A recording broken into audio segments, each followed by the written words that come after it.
ॐ अज्ञानतिमिरन्धस्य ज्ञानाञ्जनशलाकया चक्षुरुन्मिलितं येन तस्मै श्रीगुरवे नमः। वन्देऽहं श्रीगुरोः श्रीयुतपदकमलं श्रीगुरून् वैष्णवांश्च श्रीरूपं साग्रजातं सहगणरघुनाथान्वितं तं सजीवं साद्वैतं सावधूतं परिजनसहितं श्रीकृष्णचैतन्यदेवं श्रीराधाकृष्णपादान् सहगणललिता श्रीविशाखान्वितांश्च। हे कृष्णा करुणा सिन्धो दीनबन्धो जगत्पते गोपेश गोपिकान्त राधाकान्त नमोस्तुते। तप्त कांचन गौरांगी राधे वृंदावनेश्वरी वृषभानुसुते देवी प्रणमामि हरिप्रिये।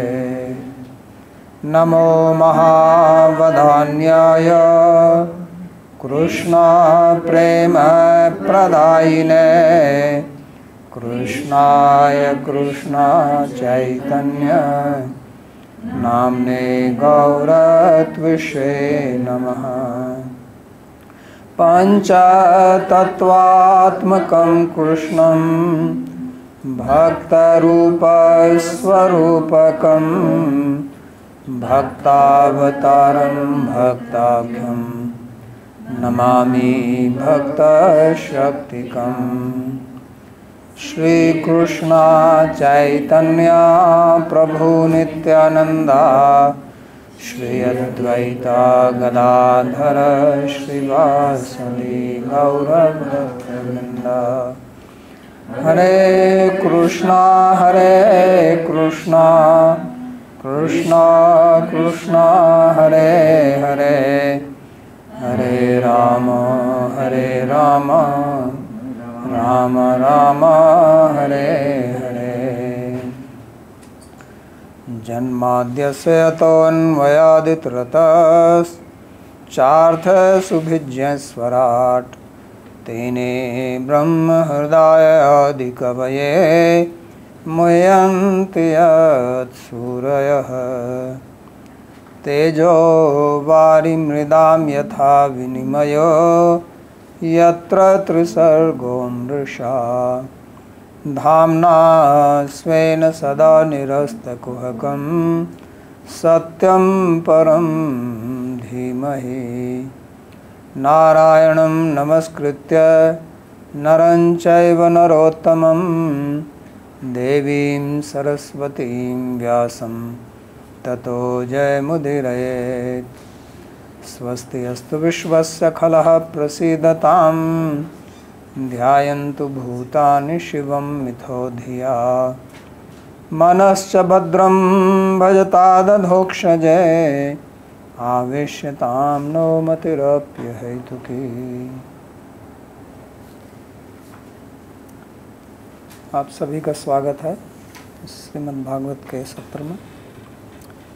हमने पिछले सत्र में पढ़ा था कि संजय ने जब धृतराष्ट्र का प्रश्न सुना तो उन्होंने बोलना आरंभ किया और सबसे पहले वो वर्णन कर रहे हैं कि राजा दुर्योधन पांडवों की सेना को देखता है और देखने के बाद उसकी क्या प्रतिक्रिया होती है इसका वो वर्णन कर रहा है। वो सेना को देखकर अपने आचार्य श्री द्रोण के पास में जाता है और इस प्रकार से बोलता है। तो इस श्लोक नंबर 3 हमने आरंभ किया था पिछले सत्र में, इसको दोबारा से देखते हैं। पश्यैतां पांडुपुत्राणां माचार्य महतीं चमूं व्यूढ़ां द्रुपदपुत्रेण तव शिष्येण धीमता। तो उन्होंने आचार्य के पास में जाकर कहा कि ये आचार्य देखिए इस पांडु के पुत्रों की महती सेना को, जिसकी व्यूह रचना द्रुपद के पुत्र आपके बुद्धिमान शिष्य ने की है। तो जैसे मैंने कहा था पिछले सत्र में कि दुर्योधन जो ये बोल रहा है इसके पीछे कुछ उसका छुपा भाव है, वो केवल ऐसे ही बोलने के लिए नहीं गया है। राजा है, वास्तव में तो वो द्रोणाचार्य को अपने पास भी बुला सकता था, लेकिन उनका आदर देने के लिए उनके पास में गया और पांडवों की सेना के बारे में बात करता है, अपनी सेना की बात नहीं करता है। और पांडवों की सेना को कहता है महतीम चमुम, क्योंकि वो उकसाना चाहता है द्रोणाचार्य को। बुद्धिमान व्यक्ति है दुर्योधन, कोई मूर्ख नहीं है। वो जानता है कि द्रोणाचार्य अपने शिष्यों के प्रति अगाध प्रेम रखता है और उसमें जो मुख्य शिष्य है उनका अर्जुन है, वो हमारे शत्रु सेना में खड़ा हुआ है।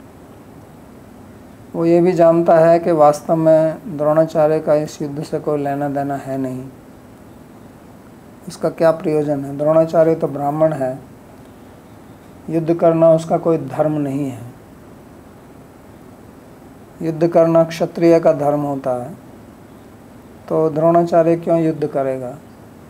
लेकिन वो अपने को उपकृत मानता है दुर्योधन का, और वास्तव में द्रोणाचार्य उपाध्याय है। हमारे यहाँ संस्कृत में प्राय 3 शब्दों का प्रयोग होता है, एक गुरु, एक आचार्य, एक उपाध्याय। उपाध्याय आजकल काफ़ी लोगों का एक गोत्र भी है, आप सुनते होंगे, जैसे किसी का नाम राकेश उपाध्याय, ये उपाध्याय। तो वास्तव में उपाध्याय जो है वो गुरु होता था, पढ़ाने वाला, लेकिन जो कुछ धन लेकर पढ़ाता था उसको उपाध्याय बोलते थे। आचार्य वो होता है जो कुछ ग्रहण नहीं करता है, जो शिष्य अपनी मर्जी से कुछ दे, गुरु दक्षिणा, उसको ग्रहण करता है। तो हम जानते हैं ये महाभारत की कथा से कि द्रुपद ने द्रोणाचार्य का अपमान किया था। दोनों सहपाठी थे गुरुकुल में, और जब द्रोण अपनी गरीब अवस्था के कारण अपने पुत्र को दूध भी नहीं दे सकता था, तो वो अपने मित्र द्रुपद के पास गया था एक गाय की याचना करने के लिए। लेकिन द्रोण ने अभिमानवश उनका निरादर किया और उनको मित्र मानने से भी इनकार कर दिया, और वास्तव में बहुत अपमानित करके उनको भेजा। तो ये बात द्रोण के मन में बहुत खटक गई थी, और इसी कारण से वो इन पांडवों और कौरवों को पढ़ाने के लिए हस्तिनापुर आया था। वो चाहता था कि मैं इनका उपाध्याय बनूं, मेरे को यहाँ से कुछ धन की प्राप्ति हो ताकि मैं द्रुपद से बदला ले सकूं। तो इसलिए उसका ये युद्ध करना कोई धर्म नहीं है। वो शिक्षक है, अध्यापक है, गुरु है, आचार्य है, बहुत शिक्षित व्यक्ति है, वेदों का ज्ञाता है और निर्भीक व्यक्ति है। वास्तव में उसकी आसक्ति केवल अपने पुत्र में थी और इसी कारण उसको ये सब देखना पड़ा। अंत में उसने ये भी कहा था युद्ध होने से पहले, जब युधिष्ठिर महाराज उनके पास गए थे तो उन्होंने पूछा, उनको प्रणाम किया, आज्ञा ली कि हमको आज्ञा दीजिए ताकि हम आपके विरुद्ध में युद्ध कर सकें। तो द्रोणाचार्य ने तब कहा था कि मैं अर्थ का दास हूँ, इसलिए मैं यहाँ खड़ा हुआ हूँ, नहीं तो मेरा यहाँ कोई प्रयोजन नहीं है। स्वपुरुषो अर्थस्य दास न अर्थो दास कस्यचित् अर्थेन बद्धोस्मि महाराज। उन्होंने कहा मैं अर्थ के कारण बंधा हुआ हूँ। तो इन्होंने स्वयं स्वीकार किया है ये इस बात को कि मैं अर्थ माने धन, कि मैं धन के कारण बंधा हुआ हूँ दुर्योधन से, यानी कि मैं इसका वेतन भोगी उपाध्याय हूँ, इसलिए आज मेरे को यहाँ युद्ध करना पड़ रहा है। और उन्होंने उस समय ये भी कहा था कि मेरे पुत्र में बहुत आसक्ति है, अश्वत्थामा में, और यदि मेरे को ये समाचार मिल गया कि अश्वत्थामा मारा गया तो मैं शोकाकुल हो जाऊंगा, उसके बाद में मैं युद्ध नहीं करूंगा, कर नहीं सकूंगा। और इसी का लाभ पांडवों ने उठाया था द्रोणाचार्य की हत्या करने के लिए। तो ये राजा दुर्योधन इस बात को जानता है, तो इसलिए उसको उकसाने के लिए आया है, क्योंकि भीष्म को तो वो उकसा नहीं सकता। भीष्म बहुत महारथी और योद्धा हैं और उनके पारिवारिक संबंध हैं, उनके दादा लगते हैं, पितामह हैं, तो उसको वो धमका भी देते हैं। लेकिन द्रोणाचार्य क्योंकि वेतन प्राप्त करते हैं, तो हालांकि वो भी गुरु होने के नाते दुर्योधन को फटकार लगा सकते हैं, लेकिन वो नहीं करते हैं। थोड़ा अपने को, जबकि कोई किसी से अर्थ की सहायता लेता है तो उससे थोड़ा अपने को संकुचित समझता है। तो इसलिए इनके पास में गए हैं। भीष्म के पास दुर्योधन इसलिए नहीं गए कि भीष्म उनकी सुनने वाला नहीं है। हालांकि भीष्म लड़ रहा है क्योंकि वो भी क्षत्रिय है, योद्धा है और दुर्योधन के साथ में रहता है, उसका पारिवारिक है, तो इसलिए युद्ध कर रहा है। लेकिन वो भी बटा हुआ है, उसका मन भी पूरी तरह से नहीं है। तो इसी को ध्यान में रखते हुए दुर्योधन द्रोणाचार्य के पास जाता है और कहता है कि उनकी बहुत बड़ी सेना को देखिए। तो ऐसा क्यों कह रहा है? वास्तव में तो दोनों जानते हैं कि उनकी सेना बड़ी है और पांडवों की सेना छोटी है, लेकिन छोटी और बड़ी जो है वो संख्या से नहीं होती है। युद्ध वास्तव में कोई केवल पुरुषार्थ से ही नहीं होता है, लेकिन उत्साह से होता है। कितनी संख्या है आपकी, उसी से आप युद्ध नहीं लड़ते हैं, लेकिन आपके योद्धाओं में कितना उत्साह है, कितनी योग्यता है, वो मायने रखती है, उसका महत्व है। तो इसी को वो महती इसलिए बता रहा है। दूसरा ये भी होता है कि ईर्ष्या के कारण दूसरे के पास में जो कुछ होता है वो ज़्यादा दिखाई देता है। जब हमारे मन में दूसरों के प्रति ईर्ष्या होती है तो उसमें छोटा गुण भी बड़ा दिखाई देता है और छोटा दोष भी बड़ा दिखाई देता है। उसमें छोटी गलती करेगा तो जिससे हम ईर्ष्या रखते हैं, उसमें उसका बिल्व पत्राणि, वो बेल के फल के समान, सुई का छेद जो है वो बेल के फल के समान दिखाई देता है। संस्कृत में दोष को छिद्र भी बोलते हैं। तो इसलिए भी उनकी सेना उनको अधिक दिखाई दे रही है, क्योंकि उनसे ईर्ष्या है दुर्योधन की, और इसलिए वो कहता है महतीम चमू। दूसरा ये, अगर आप श्लोक देखें तो ये श्लोक आचार्य शब्द जो है वो पांडुपुत्राणाम आचार्य, ऐसा भी इसको पढ़ सकते हैं कि देखिए हे पांडुपुत्रों के आचार्य, यानी कि आप तो पांडुपुत्रों के आचार्य हैं, हमारे थोड़े ही हैं। आचार्य को अलग से भी पढ़ सकते हैं कि हे आचार्य पांडुपुत्रों की सेना को देखिए, और ऐसे भी पढ़ सकते हैं कि हे पांडुपुत्रों के आचार्य इनकी सेना को देखिए। तो ये भी उसका एक भाव है कि आपका झुकाव उनकी तरफ है, इसलिए पांडुपुत्राणाम आचार्य कहते हैं, न कि पश्यताम आचार्य पांडुपुत्राणाम महतीम चमूम, ऐसा भी बोल सकते थे कि पांडुपुत्रों की महती सेना को देखिए हे आचार्य।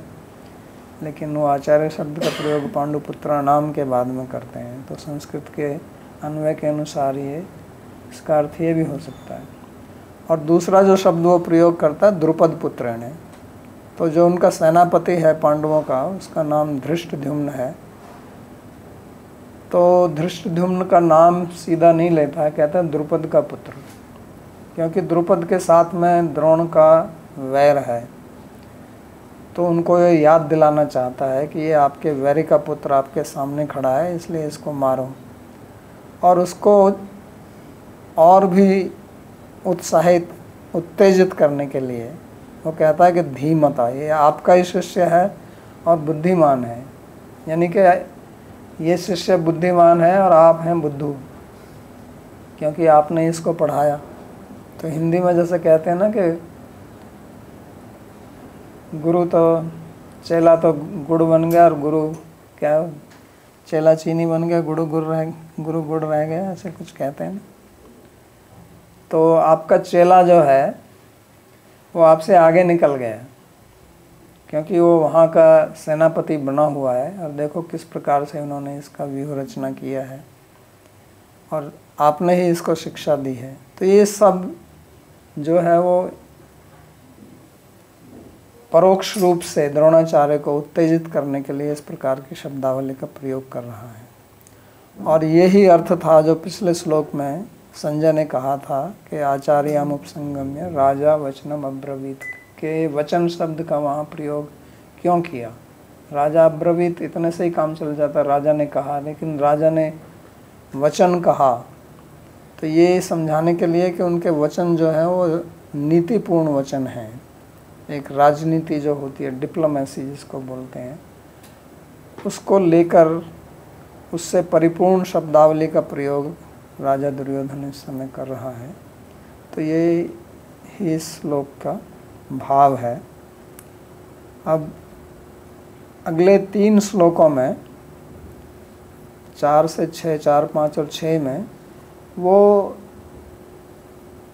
शत्रु सेना के जो मुख्य योद्धा हैं उनके नाम गिनाता है उनको। और ये भी केवल यही दिखाने के लिए, ऐसा कुछ नहीं है कि द्रोणाचार्य को ये सब पता नहीं है, लेकिन बताने के लिए कि देखो इन लोगों से हमको खतरा है, इनको आपको मारना है। तो वो 3 श्लोक यहाँ पर बोलता है ये। अत्र शूरा महेश्वासा भीमार्जुन समायुधि युधानो विराटश्च द्रुपदश्च महारथः धृष्टकेतुश्चैकितानः काशीराजश्च वीर्यवान् पुरुजित कुन्तिभोजश्च शैब्यश्च नरपुङ्गवः युधामन्युश्च विक्रान्त उत्तमौजाश्च वीर्यवान् सौभद्रो द्रौपदेयश्च सर्व एव महारथाः। तो इसका अनुवाद है, इस सेना में बड़े बड़े धनुष धारण करने वाले सात्यकी और विराट जैसे सूरवीर एवं महारथी द्रुपद हैं जो पराक्रम में भीम और अर्जुन के समान हैं। धृष्टकेतु, चेकितान और काशी के पराक्रमी राजा हैं। पुरुजित, कुंती भोज और पुरुषों में श्रेष्ठ शैब्य भी हैं। पराक्रमी युधामन्यु, उत्तमौजा और सुभद्रा का पुत्र अभिमन्यु भी है। द्रौपदी के 5 पुत्र भी हैं जो वो सभी वास्तव में महारथी हैं। तो यहाँ पर ये 17 योद्धाओं के नाम गिनाता है दुर्योधन, और उनकी तुलना भीम और अर्जुन के साथ में करता है। तो इस प्रकार से वास्तव में 19 लोगों के नाम यहाँ पर गिनाता है इन 3 श्लोकों में। तो उनमें सबसे पहले वो कहता है कि यहाँ पर जो शूरवीर हैं जो खड़े हुए हैं वो भीम और अर्जुन के समान हैं युद्ध में। भीम अर्जुन समा युधि, युधि माने युद्ध करने में उनका जो पराक्रम है, उनका जो शौर्य है, वीर्य है, शक्ति है, योग्यता है, वो भीम और अर्जुन के समान है। क्योंकि दुर्योधन को जो सबसे ज़्यादा खतरा है, भय है, वो है भीम से। भीम के साथ में दुर्योधन की बचपन से ही लगती थी और दोनों की उम्र बराबर है। युधिष्ठिर दुर्योधन से बड़े हैं उम्र में और भीम और दुर्योधन की आयु समान समान है, अर्जुन छोटे हैं। और भीम बहुत पराक्रमी है और भीम गदा युद्ध का बहुत महान योद्धा है और दुर्योधन भी गदा युद्ध जानता है। जब पांडव लोग 12 वर्ष वनवास में थे तो उस समय दुर्योधन ने कृष्ण के बड़े भाई बलराम से जाकर गदा युद्ध की शिक्षा ग्रहण की थी। क्यों? क्योंकि उसको पता था कि एक दिन उनका युद्ध होने वाला है और युद्ध में उनका द्वंद्व जो है वो भीम के साथ होगा। भीम बहुत शक्तिशाली व्यक्ति हैं, दुर्योधन से ज़्यादा शक्तिशाली हैं, इसलिए उसने तैयारी की। क्योंकि शत्रु को पहले तो कभी कमज़ोर समझना नहीं चाहिए, और यहाँ तो कमज़ोर है ही नहीं वो, उसका नाम ही भीम है। भीम का मतलब होता है भयानक। भीम और भीष्म दोनों शब्दों का अर्थ होता है भयानक। भीम भीष्म भयानक और साधु, संस्कृत व्याकरण में सूत्र है ना ये, कि भीम और भीष्म, दोनों शब्द का अर्थ क्या है? भयानक, यानी कि जो भयंकर व्यक्ति हैं उनको भीम बोलते हैं। सो भीम पराक्रम का मतलब है कि उन्होंने बहुत भयंकर पराक्रम किया। तो वास्तव में भीम जो है वो भयंकर हैं, विशेष तौर से दुर्योधन के लिए, क्योंकि जिस दिन द्रौपदी का चीरहरण किया दुशासन ने सभा में, उस समय भीम अतीव क्रोधित हुए, और क्रोध में, क्योंकि वो कुछ कह नहीं सकते थे, युधिष्ठिर महाराज वहाँ पर बैठे हुए थे और वो उनका बहुत आदर करते हैं, उन्होंने यहाँ तक कहा युधिष्ठिर महाराज को कि आप थोड़ी देर के लिए यहाँ से उठकर चले जाइए इस सभा से, तो मैं इन सबको देख लूँगा अकेला ही। तो युधिष्ठिर ने उनको मना किया कि नहीं, ऐसा मत कीजिए। तो उनको लेकिन बहुत ही ज़्यादा क्रोध आया हुआ था ये देख कर के हमारी पत्नी और हमारे सामने उसका इस प्रकार अपमान किया जा रहा है। किसी भी व्यक्ति की पत्नी का उसी के सामने अपमान हो तो कितना दुख होगा, उसको कितना क्रोध आएगा। और जबकि व्यक्ति शक्तिशाली हो, अगर कोई कमज़ोर आदमी है, कुछ नहीं कर सकता है, तो अलग बात है, वो बेचारा अपने मन को महसूस कर चुप बैठेगा। लेकिन भीम जैसा बलशाली व्यक्ति ये देख नहीं सकता था, तो इसलिए उसने वहाँ पर, क्योंकि वो युधिष्ठिर के आदर के कारण बंधा हुआ था, उसने प्रतिज्ञा की थी कि मैं इन 100 भाइयों का वध मैं एक दिन करूँगा अकेला ही, और इस दुशासन की छाती को फाड़कर मैं इसके खून का पान करूँगा, रक्त पान करूँगा, इसके रक्त से मैं द्रौपदी के केस का संस्कार करूँगा। और ये वास्तव में उसने किया भी।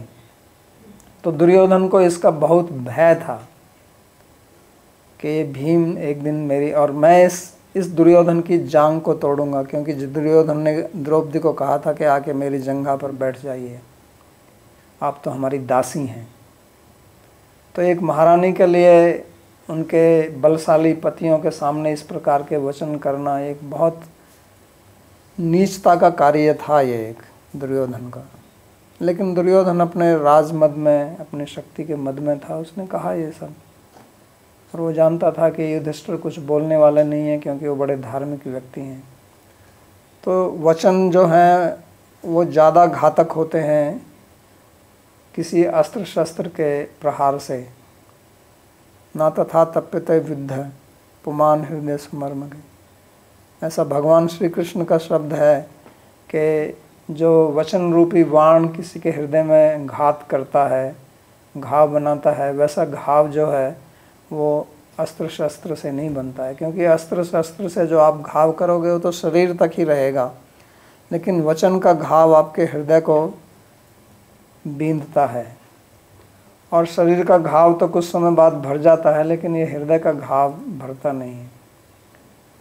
तो वो जानता है कि भीम जो है वो, जिसको बोलते हैं ना, खार खा के बैठा हुआ है हमसे बदला लेने के लिए। तो इसलिए सबसे पहले उसी का नाम लेते हैं, भीम अर्जुन समायुधि।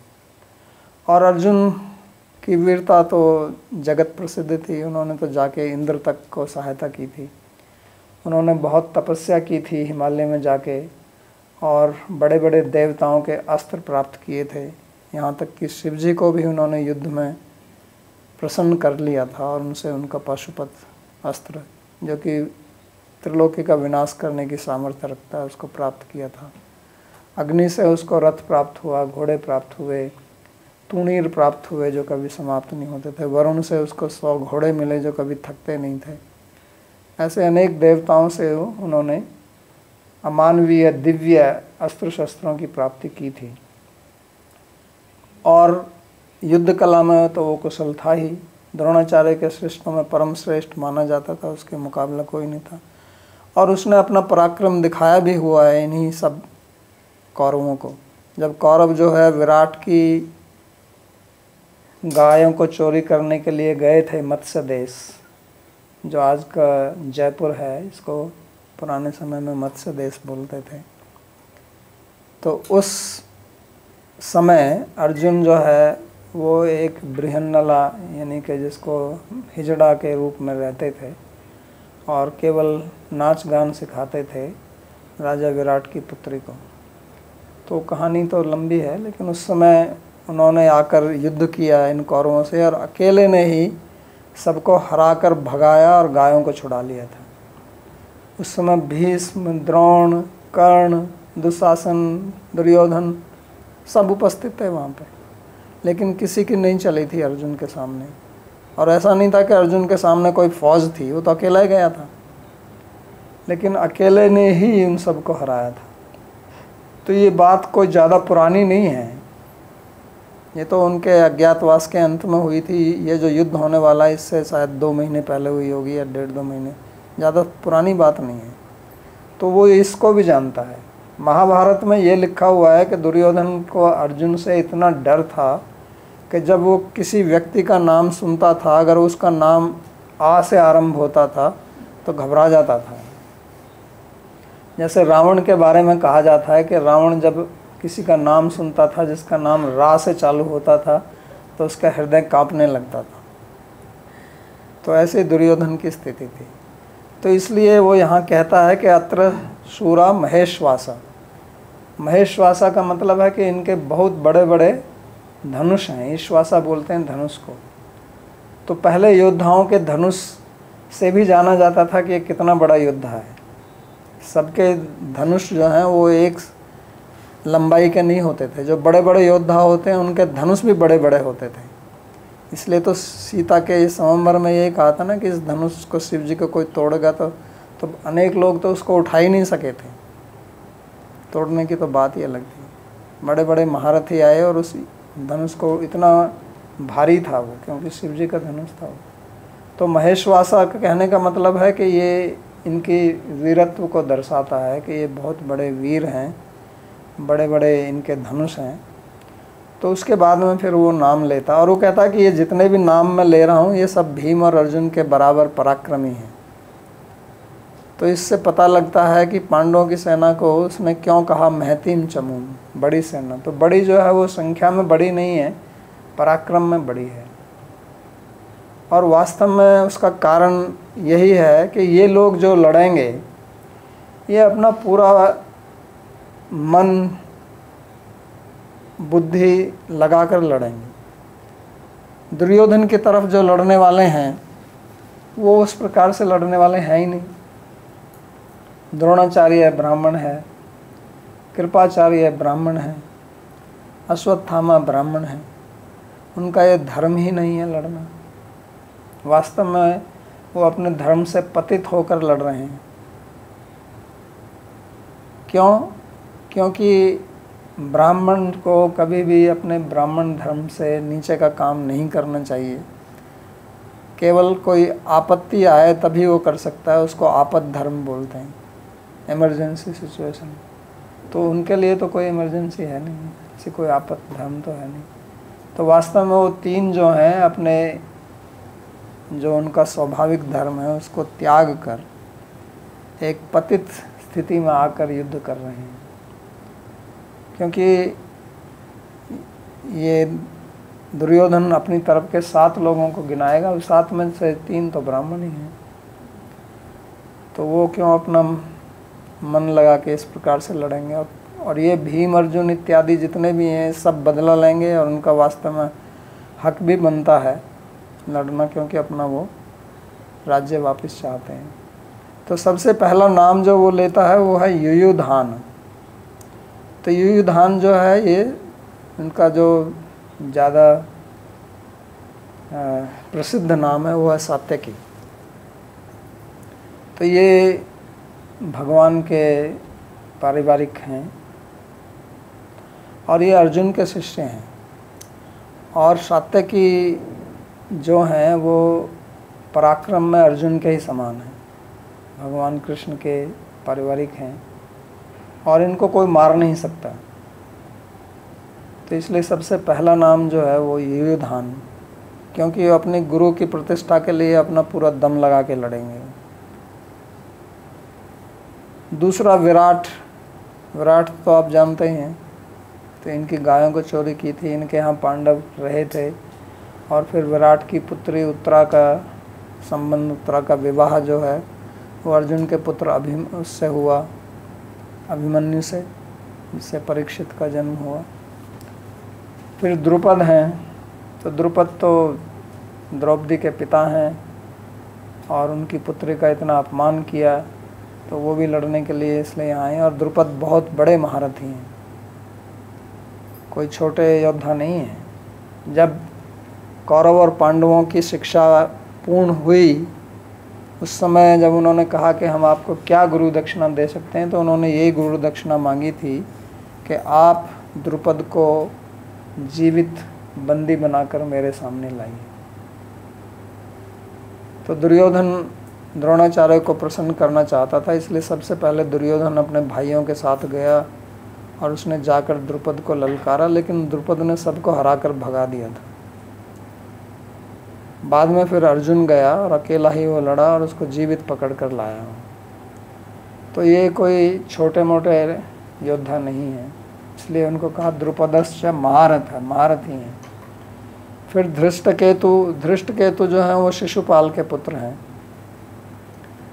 तो हालांकि शिशुपाल जो है वो भगवान कृष्ण का परम विरोधी था, लेकिन धृष्टकेतु भगवान कृष्ण का विरोधी नहीं था, क्योंकि शिशुपाल जो है वो भगवान कृष्ण की मौसी का लड़का था, उनकी माँ की बहन का पुत्र था, उनका संबंधी है। और उनका संबंध जो है वो पांडवों से भी है, क्योंकि कुंती जो है वो भगवान कृष्ण के पिता की बहन है, तो इसलिए वो भी लड़ने आए। और ये धृष्टकेतु भगवान कृष्ण का भक्त था, बाप विरोधी था लेकिन बेटा भक्त था उनका, इसलिए ये भी यहाँ आए हैं। चेकितान जो है ये भी यदुवंशी हैं और लड़ने के लिए आए हैं यहाँ पर। हालांकि कृष्ण की जो सेना थी, जिसको नारायणी सेना बोलते हैं, वो दुर्योधन को दे दी थी उन्होंने, लेकिन चेकितान इनकी तरफ से लड़ रहे हैं। काशीराजश्च वीर्यवान, काशीराज भी बहुत बड़े योद्धा हैं। इनकी 3 पुत्रियां आप जानते हैं, जिनको भीष्म जो है अपहरण करके लाया था, जिनमें एक अम्बा थी, जिसके कारण परशुराम से युद्ध हुआ। बाकी 2 का विवाह जो है वो उनके भाइयों के साथ हुआ, एक की तो मृत्यु हो गई थी, एक के साथ हुआ था। पुरुजित और कुंती भोज ये कुंती के भाई के पुत्र हैं। शैब्य जो हैं ये युधिष्ठिर महाराज के ससुर लगते हैं, इनकी पुत्री का विवाह, क्योंकि पांडवों की जो द्रौपदी है वो एक पत्नी थी और बाकी उनकी अलग अलग एक एक पत्नी और थी, जिनसे भी एक एक पुत्र उनको थे। नरपुंग में फिर युधामन्युश्च विक्रांत उत्तमौजश्च वीर्यवान, ये पांचाल देश के राजा हैं, जहाँ की द्रौपदी थी। राजा नहीं, राजकुमार हैं वहाँ के। फिर सौभद्रो मतलब सुभद्रा का पुत्र। सुभद्रा जो है भगवान कृष्ण की बहन है और उनका विवाह अर्जुन के साथ में हुआ, उनसे उनका एक पुत्र सौभद्रा जो यहाँ कहा गया अभिमन्यु। और अभिमन्यु यहाँ इस युद्ध में सबसे छोटा था आयु में, इसकी उम्र उस समय केवल 16 वर्ष की थी, लेकिन अपने पिता के समान ही युद्ध में कुशलता थी उसकी। जब द्रोणाचार्य ने चक्रव्यूह रचा था और उसको कोई तोड़ना नहीं जानता था, तो उस समय अभिमन्यु ही गया था वहाँ पर। तो ऐसी कथा महाभारत में है कि चक्रव्यूह में प्रवेश करने की विधि और उसकी तोड़ने की विधि जो है वो अर्जुन जानता था। और जब सुभद्रा गर्भवती थी उस समय वो उनको इसका वर्णन दे रहा था, लेकिन जब चक्र में घुसने के बाद उसको युद्ध के तोड़ के बाहर निकलने की बात आई, तो उस समय सुभद्रा जो है वो निद्रा अवस्था में चली गई। तो ऐसा बताया कि उस समय अभिमन्यु जो है वो केवल इतना ही जान सका कि इस व्यूह में प्रवेश कैसे किया जाता है, और उसको निकलने की विधि नहीं आती थी। तो उसने बहुत पराक्रम किया। आगे इसमें वर्णन युद्ध जब होगा, अभिमन्यु ने बहुत पराक्रम किया और बहुत योद्धाओं को हराया, लेकिन बाद में अन्याय के कारण उसको मार दिया गया। वो अकेला था और उस समय 7-8 महारथी लोग उसके साथ लड़ने लगे। उसका रथ टूट गया था, उसके पास में कोई हथियार नहीं था, तो उस समय जयद्रथ ने उसके पीछे से आके उसके सिर में गदा मारी और उसको मार दिया, वो बेचारा गिर पड़ा। उस समय कर्ण भी था वहाँ पर, इसलिए बाद में जब कर्ण का रथ का पहिया फंस गया था और अर्जुन को उन्होंने कहा कि इसको मारो, तो कर्ण ने कहा कि ये तो अधर्म है, तो भगवान कृष्ण ने उसको फटकारा कि जब अभिमन्यु फंसा हुआ था और आप वहाँ पर थे, आप सबने मारकर उसको यमलोक पहुँचाया, उस समय आपका धर्म कहाँ गया था। तो इससे ये भी दिखाया गया कि किस प्रकार से बच्चा जब गर्भ में होता है तो माँ की जो मानसिकता है उसका उसके ऊपर प्रभाव पड़ता है। आजकल जो आधुनिक मनोविज्ञान, मॉडर्न साइकोलॉजी है, उसमें भी इस बात को सिद्ध किया जा चुका है कि माँ की जो मानसिकता है उसका प्रभाव गर्भ के बच्चे पर पड़ता है। उसका खान पान, उसकी इमोशंस, उसकी फीलिंग्स, इन सब का प्रभाव बच्चे के ऊपर पड़ता है। तो ये हमारे शास्त्र में इसका एक बहुत बड़ा उदाहरण है। ये दूसरा उदाहरण प्रहलाद का है। प्रहलाद जब अपने माँ के गर्भ में था, उस समय नारद जी ने उपदेश दिया था उनकी माँ को, और उसको प्रहलाद ने सुना, इसलिए वो बचपन से ही भगवान विष्णु का भक्त था। तो ये भी दर्शाता है कि किस प्रकार हमारे ऋषि लोग जो हैं वो ये सब विद्या, इस सब का उनको ज्ञान था, और इन कहानियों के माध्यम से वो हमको ये शिक्षा देते हैं कि किस प्रकार से गर्भवती स्त्री को बहुत सावधानी बरतनी चाहिए, क्योंकि अगर वो चाहती है कि मेरा पुत्र या पुत्री जो है वो योग्य हो, उसकी मानसिकता विकृत ना हो, तो उसको अपनी मानसिकता को ठीक रखना पड़ेगा। फिर द्रौपदेयाश्च सर्व एव महारथा। द्रौपदेया का मतलब है द्रौपदी के पुत्र।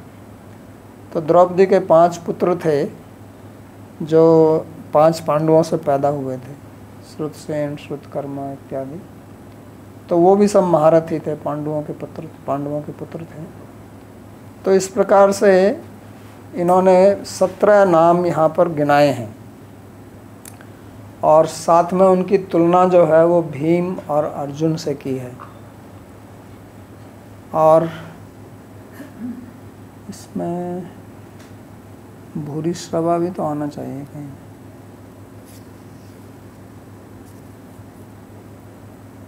युधामन्युश्च विक्रांत, अच्छा वो तो उनकी तरफ से है, सौमदत्ती।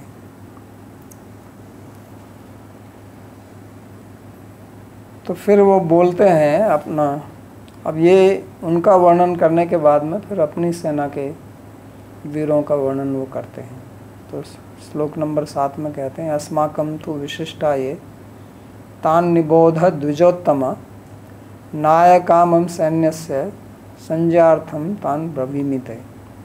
परंतु हे द्विजों में श्रेष्ठ हमारे पक्ष के जो विशेष योद्धा हैं एवं मेरी सेना के नायक हैं, कृपया उनके संबंध में सूचित रहें। आपकी जानकारी के लिए मैं आपके समक्ष उनका वर्णन करूँगा। तो अस्माकं तु विशिष्टा ये तान निबोध द्विजोत्तम। सो बहुत आदरपूर्वक द्रोणाचार्य को वो द्विजोत्तम बोलते हैं। द्विज ब्राह्मण को कहते हैं जिसका संस्कार होता है 2 बार, जन्म के समय जन्म संस्कार, उसके बाद में उपनयन संस्कार, इसलिए उसको द्विज कहा जाता है। और उनमें वो श्रेष्ठ हैं। तो कहते हैं कि इनको आप जान लीजिए कि हमारी सेना में विशिष्ट कौन कौन है। तो यहाँ एक बहुत ध्यान देने योग्य बात है कि पहले तो वो कहते हैं कि अस्माकम, अस्माकम होता है हमारी, और फिर कहते हैं मम, मम का मतलब होता है मेरी। तो पहले तो वो ठीक कहते हैं कि हमारी सेना है और इसमें जो विशेष लोग हैं उनको देखिए, लेकिन बाद में कहता है मेरी सेना। तो ये उसके अंदरूनी भाव को प्रकट करता है, क्योंकि दुर्योधन जो है वो बहुत आसक्त है अपने पद पर, और ये सारा युद्ध जो है केवल उसकी पद प्रतिष्ठा को लिए हो रहा है, किसी और को कुछ प्राप्त होने वाला नहीं है इसमें। और इस बात को वो स्वयं भी प्रकट करेगा। और यहाँ उसके शब्द से प्रकट होता मम सैन्य से, क्योंकि उसको कहना तो चाहिए कि हमारी सेना, सेना तो सभी की है, केवल उसकी की थोड़ी है। और वो राजा है तो ठीक है, लेकिन जब अपने गुरु से बात कर रहा है तो उसको कहना चाहिए हमारी सेना के जो हैं मैं बताता हूँ आपको। संज्ञार्थम, उसके जो नायक हैं उनको मैं आपसे बताता हूँ, उनका मैं वर्णन आपके सामने करता हूँ। और उसके बाद में जो है फिर वो अगले श्लोक में 7 लोगों के नाम लेता है, ज़्यादा का नहीं लेता है, केवल 7 लोगों का वर्णन वो करता है। तो कहता भवान भीष्मश्च कर्णश्च कृपश्च समितिञ्जयः अश्वत्थामा विकर्णश्च सौमदत्तिस्तथैव च। तो बहुत नीति से इन नामों की वो गणना करता है।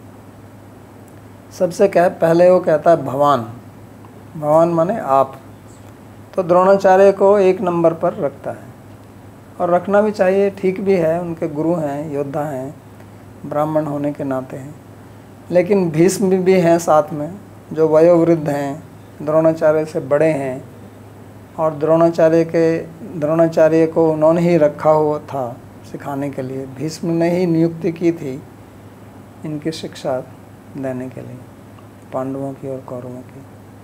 और इनके सेनापति, इस तरफ के सेनापति भीष्म हैं, तो इस कारण से भीष्म का नाम पहले रखा जाना चाहिए सेनापति होने के नाते, क्योंकि किसी भी सेना में सेनापति जो है वो पहले स्थान पर रहता है, बाकी सब उसके नीचे होते हैं।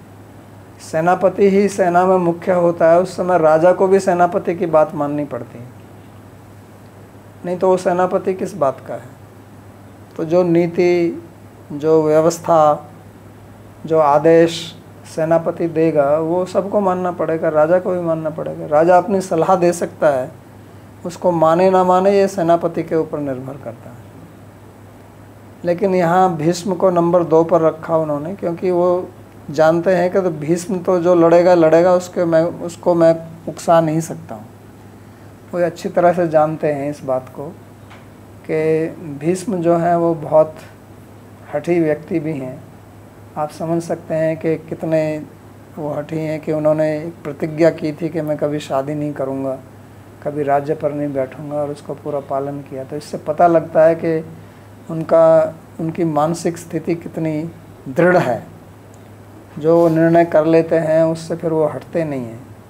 उनके मन को बदलना आसान काम नहीं है, क्योंकि जिस प्रकार की प्रतिज्ञा भीष्म ने की थी उसी के कारण उनका नाम भीष्म पड़ा। पहले तो उनका नाम देवदत्त था, देवदत्त से बाद में जाकर वो भीष्म प्रसिद्ध हुए, क्योंकि उन्होंने इतनी भयंकर प्रतिज्ञा की, 2 प्रतिज्ञाएं, और उनको निभाया भी। तो ऐसे व्यक्ति को कुछ बोलना, कहना, और वो दुर्योधन इत्यादि को धमका भी देते थे। जब उनके मन में आता तो उनको कहते तुम क्या बच्चे, तुम क्या जानते। खास तौर से कर्ण को तो बहुत फटकार लगाते थे, कहता तू छोकड़ा कल का, तू क्या जानता है, तू तो ऐसे रथ चलाने वाला, तेरे को क्या पता युद्ध कैसे होता है। क्योंकि कर्ण तो किसी को पता नहीं था कि एक क्षत्रिय है, पांडवों का बड़ा भाई है। सब उनको जानते थे कि सूत का पुत्र है, अधिरथ उसके पिता का नाम है, तो इसलिए उनको बोलता था। भीष्म तो उसको सूत ही मानता था, उसको क्या पता था कि क्षत्रिय है वास्तव में। दुर्योधन को भी, किसी को भी पता नहीं था। ये तो बहुत बाद में जब कुंती ने जाके कर्ण को बताया तब पता चला। तो उसको तो वो बोलता था तू सूत का लड़का, तू क्या जानता है, भाग यहाँ से। तो इसलिए वो विशेष तौर से द्रोणाचार्य पर निर्भर करते हैं। वो कहते हैं कि आप सबसे उत्कृष्ट योद्धा हैं, इसलिए उनको नंबर 1 पर रखा, और नंबर 2 पर फिर भीष्म को रखा, क्योंकि वो नहीं चाहता कि भीष्म जो है वो अपने को अपमानित समझें। तो उनका क्या पता, उनका दिमाग खराब हो जाए तो छोड़ के ही चले जाएं, कहते मैं नहीं लड़ता, तुम क्या करोगे। लेकिन भीष्म उनका बहुत बड़ा बल है। भीष्म त्रिलोक को विजय प्राप्त करने वाले वीर हैं। परशुराम जिसने क्षत्रियों का विनाश 21 बार किया, कुरुक्षेत्र में जो 3 कुंड बने हुए हैं उसको क्षत्रियों के रक्त से जिसने भर दिया, ऐसे परशुराम भीष्म का कुछ नहीं कर सके। 27 दिन तक युद्ध हुआ, पूरे दिन, सुबह से शाम 27 दिन तक। लेकिन परशुराम, जिनके परशु चलता था, तो क्षत्रियों के सिर जमीन पर गिरते थे। सहस्रबाहु कार्तवीर्य अर्जुन, जिन्होंने कहते हैं कि 88,000 साल तक राज किया था, उनको मार गिराया था परशुराम ने। सब उसके हाथ पैर काट के फेंक दिए थे। तो उस परशुराम से भीष्म ने टक्कर ली थी, और उनका गुरु भी था, वो भीष्म का गुरु था परशुराम। फिर भी युद्ध किया अम्बा के कारण। तो ऐसे भीष्म को भी वो नाराज़ नहीं करना चाहते हैं, इसलिए उनको सेनापति भी बनाया है। तो इसलिए भगवान भीष्म, तो उधर भीम को नाम लेते हैं, इधर भीष्म कर लेते हैं। और क्षत्रिय हैं, युद्ध करना उनका धर्म है, युद्ध करने का उनको शौक़ है, युद्ध करने से पीछे नहीं हटते हैं, तो इसलिए भीष्म कहा। लेकिन दुर्योधन का जो असली आश्रय है वो है कर्ण, क्योंकि उनको पता है कि भीष्म भी मन से नहीं लड़ेगा, पूरी शक्ति से नहीं लड़ेगा, क्योंकि भीष्म का प्रेम है पांडवों में।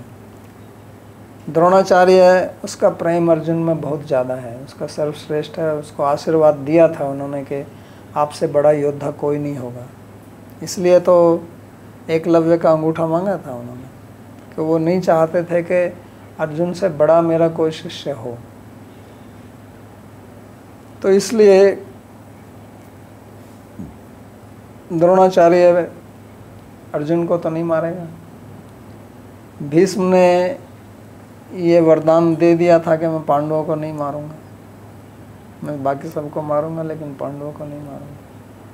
तो अब इन पांडवों को कौन मारेगा? अगर पांडव नहीं मारे गए तो जीत कैसे होगी? तो उसके लिए दुर्योधन के पास में एक ही व्यक्ति था, वो था कर्ण। और कर्ण बहुत बलशाली व्यक्ति था, उसने पूरी पृथ्वी पर विजय प्राप्त की थी और महान योद्धा था। सूर्य का पुत्र है, बहुत शक्तिशाली है, ओजस्वी है और अर्जुन से विशेष वैर रखता है, क्योंकि उसको ये बात गले नहीं उतरती है कि अर्जुन मेरे से बड़ा योद्धा है।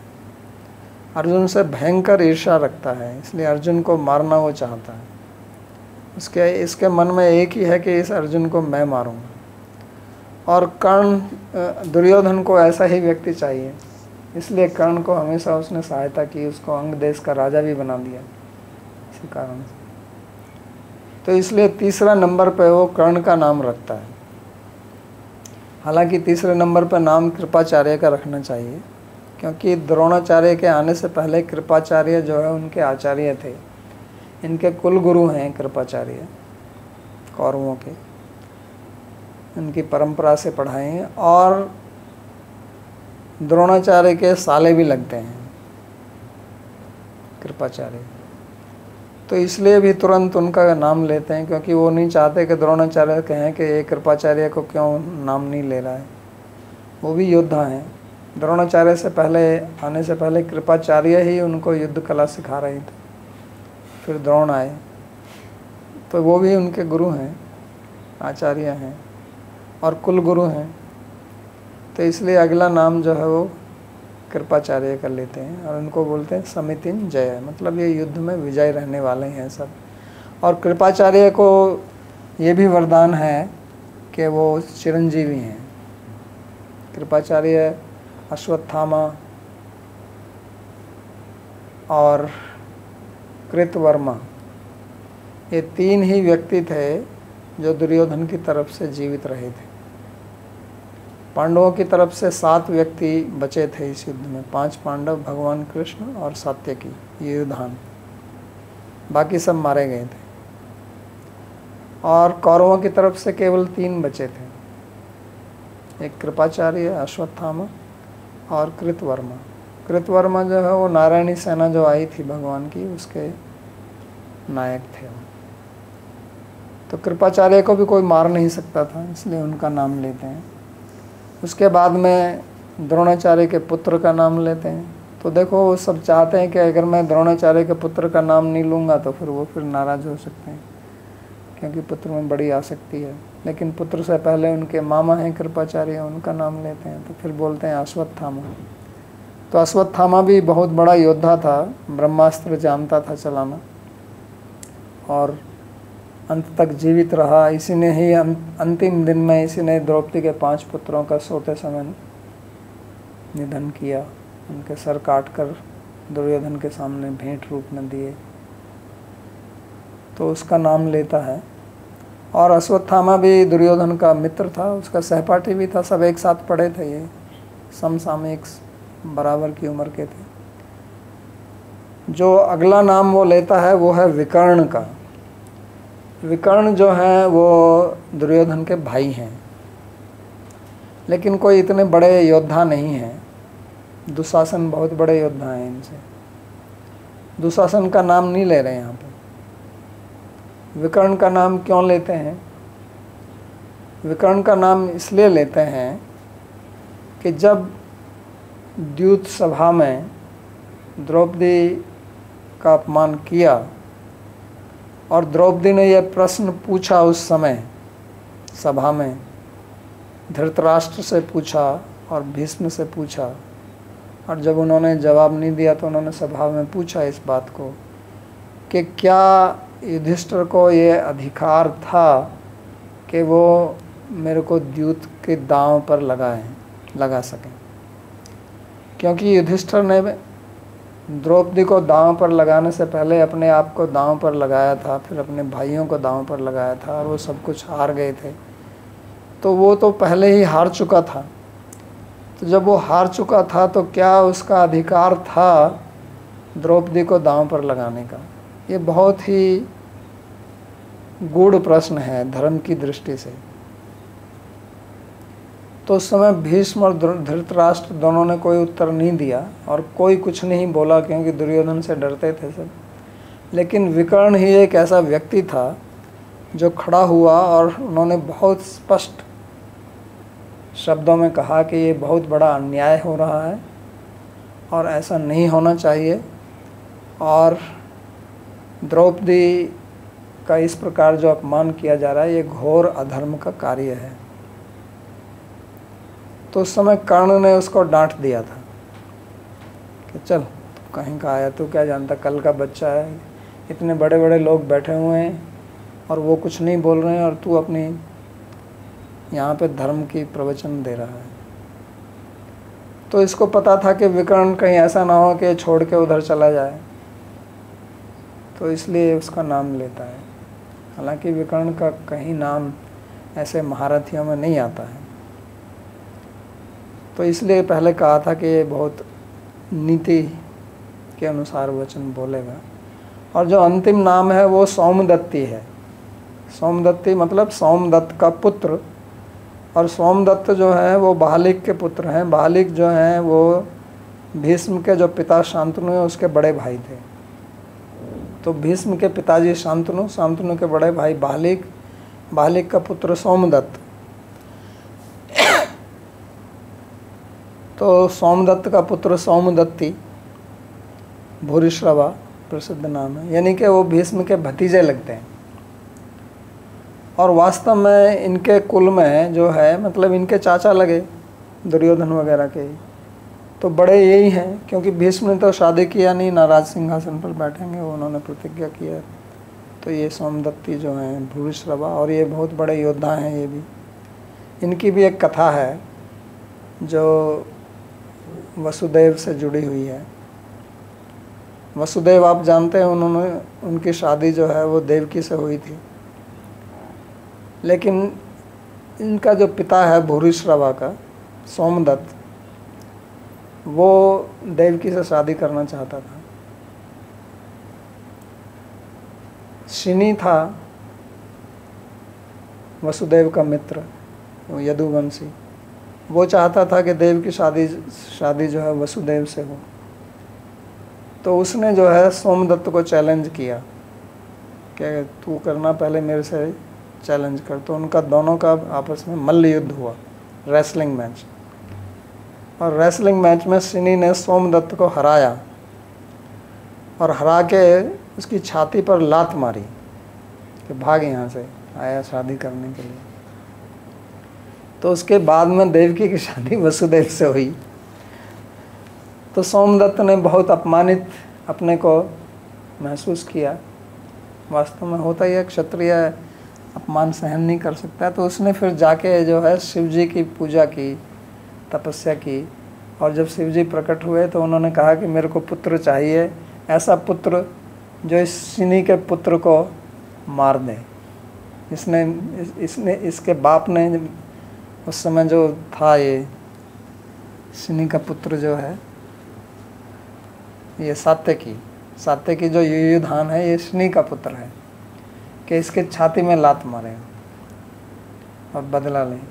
तो शिव जी ने कहा देखो सात्यकी को मार तो सकता नहीं है, वो तो संभव नहीं है, लेकिन उसको हरा देगा और छाती में लात मारेगा। तो वो ये भूरिश्रवा है, तो ये इनकी तरफ से लड़ेगा और बलशाली है। और इसकी भी कहानी है। वास्तव में अर्जुन ने इसका हाथ काट दिया था। एक दिन ये लड़ रहा था, तो लड़ते लड़ते सात्यकी को हराया इसने, उसको अपमानित किया और नीचे डाल के छाती पर लात मार के उसका सर काटने ही वाला था तलवार से। तो भगवान कृष्ण ने कहा देखो देखो तुम्हारे शिष्य को मार रहा है वो। तो अर्जुन ने तीर चला के उसका हाथ काट दिया, जो वास्तव में अधार्मिक है, क्योंकि वो तो उसके सामने था नहीं। तो भूरिश्रवा को फिर इतना ग्लानि हुई, उसने वहीं बैठ के आत्महत्या कर ली। तो ये भूरिश्रवा का नाम इसलिए यहाँ पर लिया है। तो ये 7 नाम इन्होंने यहाँ पर गिनाए हैं और फिर आगे वर्णन करेंगे। आज का प्रवचन यही समाप्त करते हैं। किसी को कोई प्रश्न पूछना है तो पूछ सकते हैं।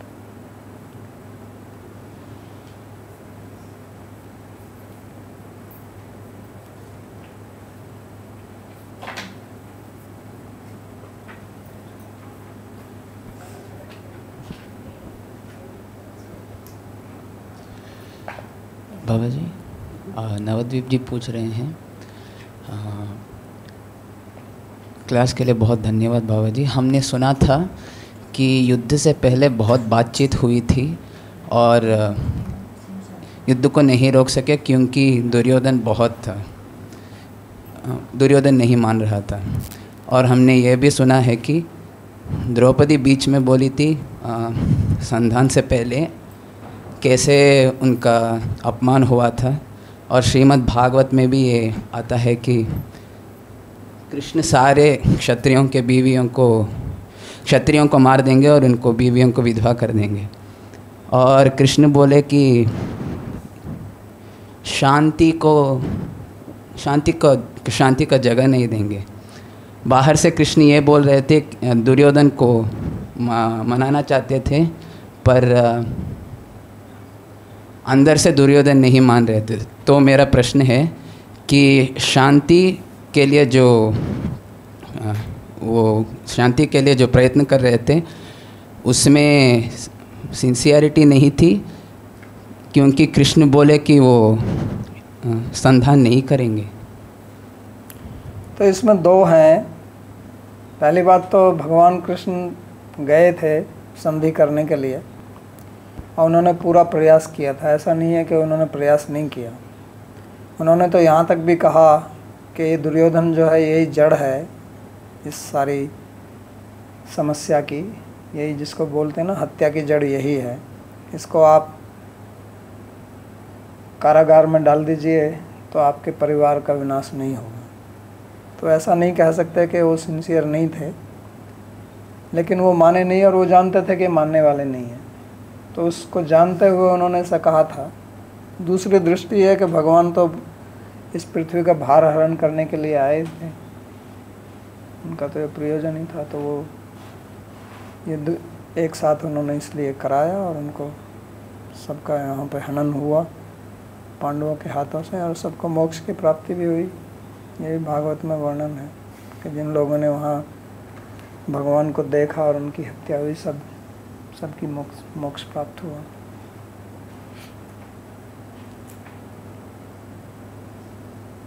So Salis बोल रहे हैं, प्रणाम Baba ji, in the earlier sessions you spoke about the importance of performing action without राग द्वेषा. Could you please explain what is difference between the mindset of a person who is performing action without rag dvesha and a person who is acting while being indifferent or displaying lack of interest? तो ये प्रश्न है कि हमको काम करना चाहिए राग द्वेष के बिना, बगैर आसक्ति के. तो जो व्यक्ति राग द्वेष के बगैर काम करता है वो कैसे करता है? ये वास्तव में ये विषय तो आगे आने वाला है गीता का. ये गीता की एक बहुत मुख्य शिक्षा है जो दूसरे, तीसरे, चौथे, पांचवें अध्याय में बार बार भगवान कृष्ण इस विषय में बोलेंगे. 5वें अध्याय तक बोलते रहेंगे इस पर. अनाश्रित कार्य कर्म करोति ऐसा सन्यासी च योगी से न निरग्नि न चक्रिय. 5वें अध्याय में जाके भी ये बोलते हैं. अनाश्रित कर्म फलम कार्य 5वें में या 6ठे में है. तो इस पर बहुत बल देंगे, इस पर आगे बहुत चर्चा चलेगी. 6ठे अध्याय का पहला श्लोक ही है, अनाश्रित कर्म फलम कार्यम कर्म करोति है स सन्यासी च योगी च न निरग्निर न चाक्रिय.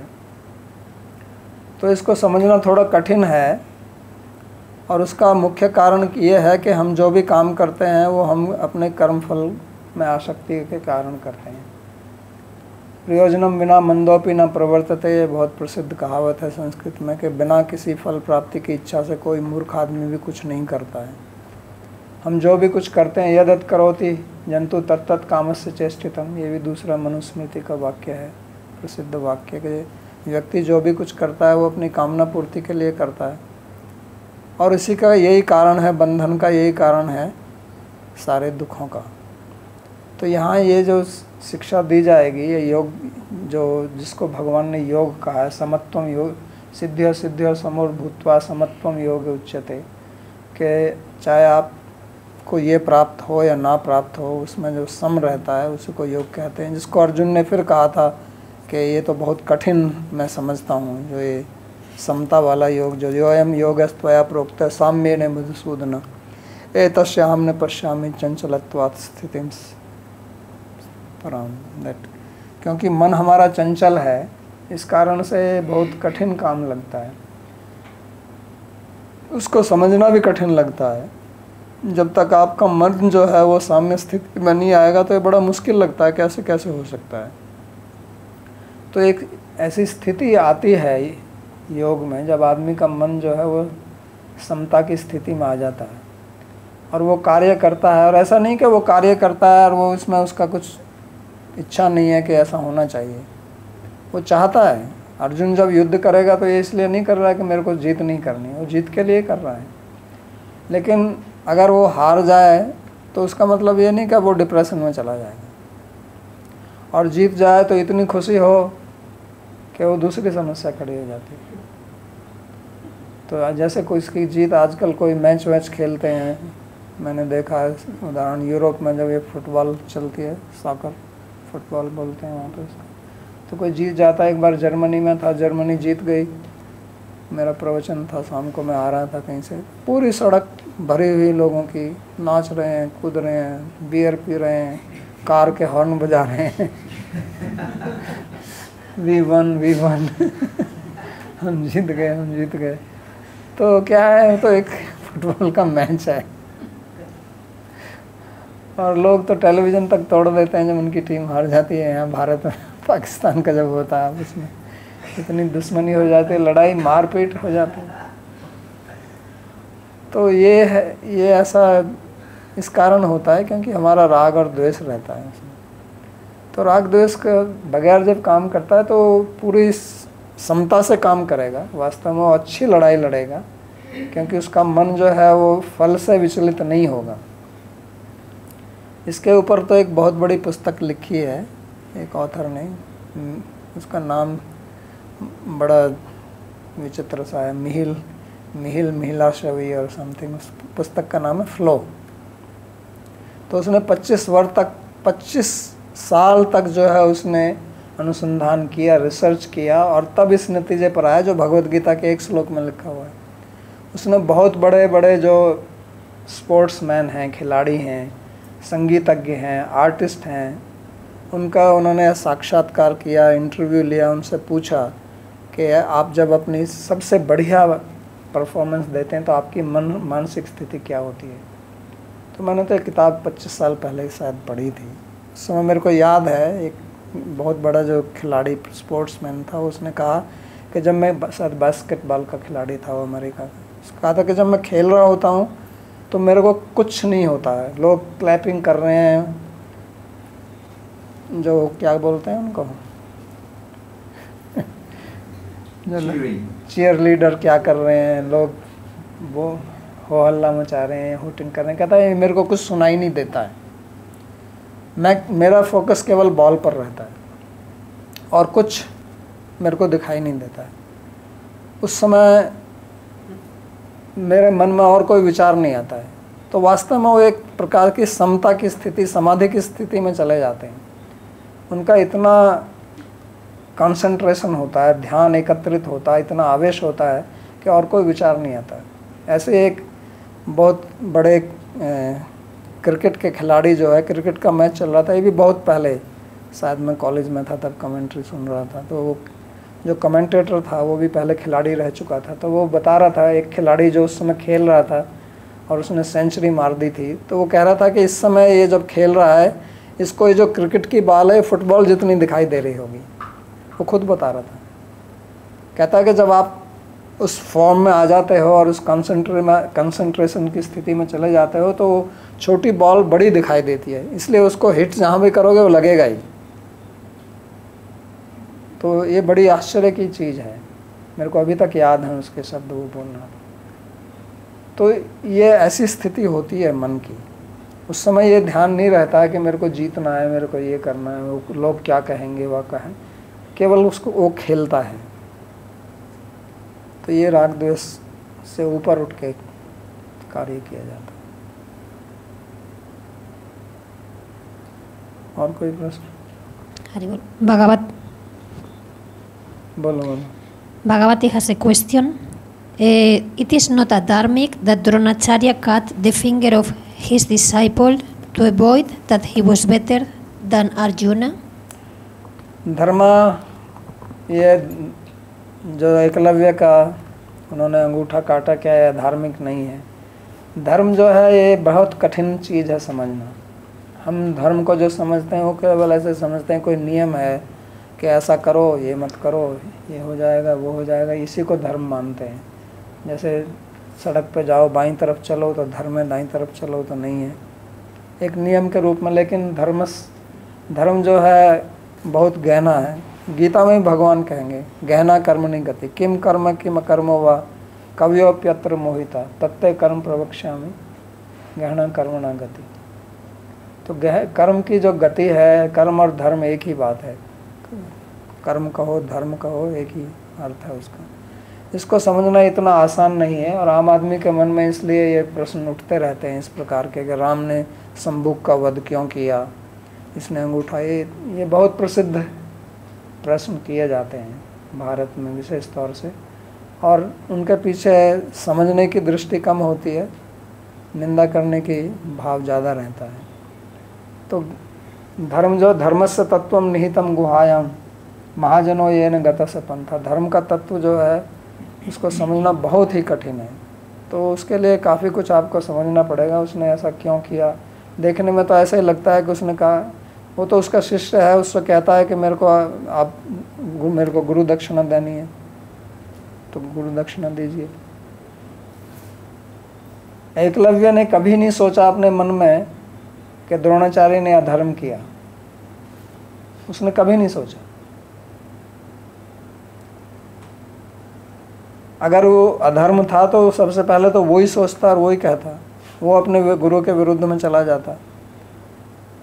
जिस दिन द्रोणाचार्य की मृत्यु हुई थी सबसे ज़्यादा गुस्सा एकलव्य को आया था और उसी दिन उसको पश्चाताप हुआ था कि अगर आज मेरा अंगूठा होता तो मैं इनको मज़ा चखा देता कि मेरे गुरु की हत्या की, क्योंकि वो भी लड़ रहा था उनकी तरफ से, कौरवों की तरफ से एकलव्य ने भी युद्ध किया था। तो उसके पीछे कारण था और कारण यही था कि एकलव्य की तरफ से युद्ध किया ना उन्होंने, तो द्रोणाचार्य भी धार्मिक व्यक्ति थे और ये अधार्मिक लोग हैं।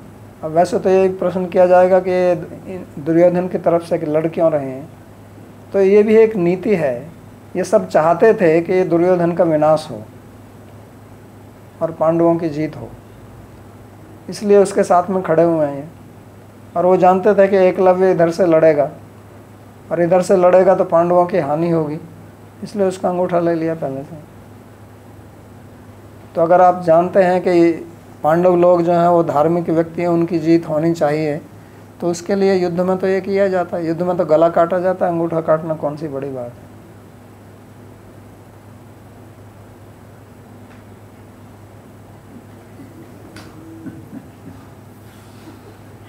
ठीक है, ओके क्विक। बोलिए संदीप। प्रणाम बाबा जी महाराज। तो मेरा प्रश्न ये है कि दुर्योधन जो है जब भी द्रौपद से उनको पकड़ने गया था तो वहां पराजित हो गया था और उसे भी ये मालूम था कि द्रौपद की पुत्री है, फिर भी उसने इस बात के लिए एग्री किया कि मतलब उसे निर्वस्त्र किया जाए, उसका अपमान किया जाए। और उसके पश्चात जब भी विराट युद्ध हुआ तब भी वो सब मतलब वहां हार चुका था। फिर भी जब संधि प्रस्ताव के लिए आए तब भी भगवान को उसने यही कहा कि मैं सुई की नोक के बराबर भी जमीन नहीं दूंगा। जब दो बार ऐसे उसने मुंह की खाई, फिर भी वो ऐसे मतलब उसका साइकोलॉजी क्या, ऐसे ढीठपन क्या था जिसकी वजह से वो अपनी ही जिद पे अड़ा हुआ है।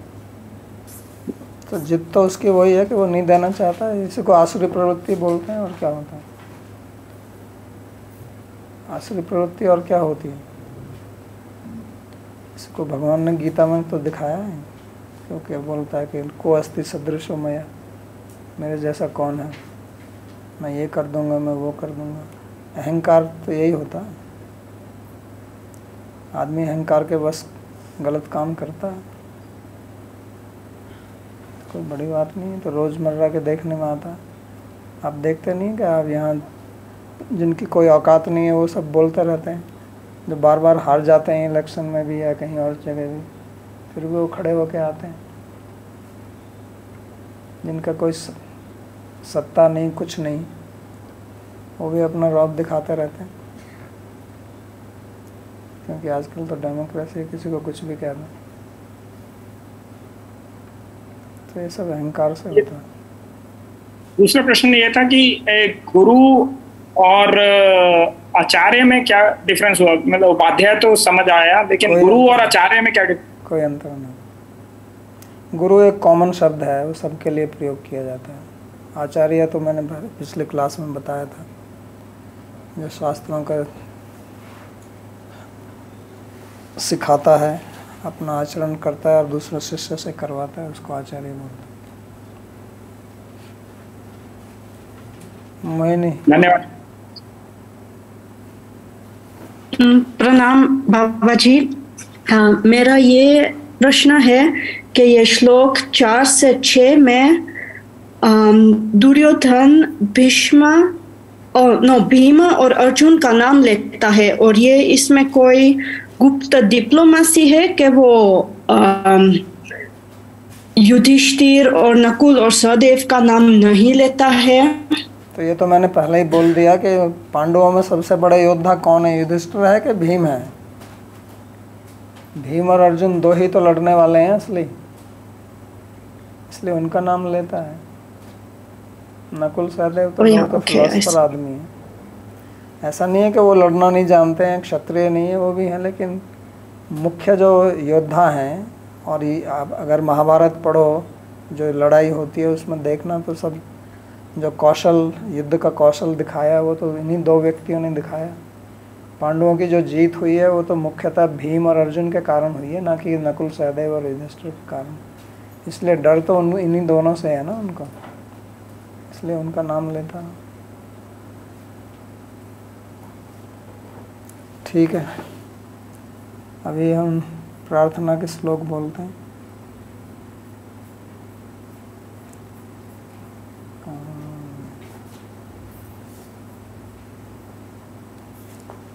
सर्वोपनिषदो गावो दोग्धा गोपालनंदनः पार्थो वत्सः सुधीर्भोक्ता दुग्धं गीतामृतं महत् एकं शास्त्रं देवकी पुत्रगीतम् एको देवो देवकी पुत्र एव एको मंत्रस्तस्य नामानि यानि कर्माप्येकं तस्य देवस्य सेवा कार्पण्यदोषोपहतः स्वभावः